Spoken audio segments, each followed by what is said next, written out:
Vous l'avez certainement vu, un album d'Orelsan qui est sorti début novembre pour accompagner la sortie de son film, du coup on en profite pour t'expliquer l'histoire derrière cette punchline. Bon, celle-là elle est un peu connue mais on y va quand même. En 2006, Orelsan il sort un morceau qui s'appelle Sale pute, et dans ce morceau il joue le rôle d'un mec qui se fait tromper et qui insulte sa copine par mail.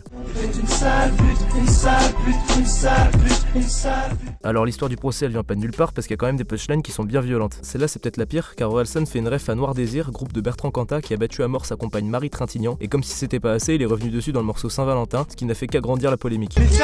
Où tu vas te faire Marie Trintignant. Mauvaise idée. En 2009, Aurel est programmé dans plusieurs festivals dont le Printemps de Bourges, ce qui choque plusieurs assos féministes comme Chienne de Garde, à qui il glisse une pique dans l'intro de son deuxième album. Merci les chiennes de garde pour le coup de pute. Merci. Mais aussi Ni pute ni soumise, qui réclame l'annulation de ses concerts. Bon bah comme à chaque fois qu'il y a une polémique qui touche au rap, le FN vient mettre son grain de sel et faire de cette chanson une affaire politique, ce qui poussera la secrétaire d'État à condamner les paroles et à faire pression sur les festivals pour déprogrammer le rappeur.